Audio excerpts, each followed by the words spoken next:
നോമ്പ് ചിന്തകൾ 5-ാം ബുധൻ. വിശുദ്ധ മത്തായിയുടെ സുവിശേഷം 18-ാം അധ്യായം 15 മുതൽ 20 വരെ തിരുവചനങ്ങൾ. ഈശോയിൽ സ്നേഹമുള്ളവരെ, ഇന്നത്തെ സുവിശേഷത്തിൽ സഭാമക്കൾ തങ്ങളുടെ അനുദിന ജീവിതത്തിൽ ഉൾക്കൊള്ളേണ്ട ചില പ്രായോഗിക നിർദ്ദേശങ്ങൾ ഈശോ ഓർമ്മിപ്പിക്കുകയാണ്. സഹോദരങ്ങളുടെ ഭാഗത്തു നിന്നും തെറ്റുകളോ വീഴ്ചകളോ ഉണ്ടാകുമ്പോൾ അവരെ തിരികെ കൊണ്ടുവരാനുള്ള സ്നേഹപൂർവകമായ സമീപനങ്ങളാണ് ആവശ്യം എന്ന് ഈശോ പറയുന്നു. പ്രതികാരമോ ശാസനയോ നിയമങ്ങളെക്കുറിച്ചുള്ള പാഠമോ അല്ല, മറിച്ച് സ്നേഹത്തെക്കുറിച്ചുള്ള പാഠമാണ് നാം മനസ്സിലാക്കേണ്ടത്. തെറ്റ് ചെയ്ത വ്യക്തിയെ തള്ളിക്കളയുകയല്ല, തിരികെ കൊണ്ടുവരികയായിരിക്കണം നമ്മുടെ ലക്ഷ്യം.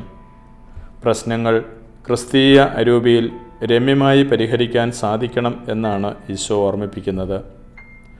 രണ്ടാമതായി, കൂട്ടായ്മയിലുള്ള പ്രാർത്ഥനയുടെ ശക്തിയെക്കുറിച്ച് ഈശോ പറയുന്നു. രണ്ടുപേർ യോജിച്ച് ചോദിക്കുന്ന ഏതു കാര്യവും സ്വർഗസ്ഥനായ പിതാവ് നിറവേറ്റിത്തരും. കുടുംബ പ്രാർത്ഥന, സമൂഹ പ്രാർത്ഥന ഇവയുടെ പ്രാധാന്യവും ശക്തിയും ഇവിടെ സൂചിപ്പിക്കുന്നു. കൂട്ടായ്മയിലുള്ള പ്രാർത്ഥനകളിലെല്ലാം ഈശോയുടെ വലിയ സാന്നിധ്യമുണ്ട്. നമ്മുടെ പ്രാർത്ഥനാ വേളകളിൽ നമ്മോടൊപ്പം, നമ്മുടെ ഇടയിൽ ഈശോ സന്നിഹിതനാണ് എന്ന വലിയ ബോധ്യം നമുക്ക് ഉൾക്കൊള്ളാം. ഈ നോമ്പുകാലം സഹോദരങ്ങൾ തമ്മിലുള്ള പ്രശ്നങ്ങൾ രമ്യമായി പരിഹരിക്കാനും സ്നേഹത്തിൻ്റെ അരൂപിയിൽ മുന്നേറാനും നമുക്ക് പരിശ്രമിക്കാം. നമ്മുടെ പ്രാർത്ഥനകളുടെ വിശുദ്ധ നിമിഷങ്ങളിൽ ഈശോ നമ്മുടെ ഇടയിൽ വസിച്ച് നമ്മെ അനുഗ്രഹിക്കട്ടെ. ആമേൻ.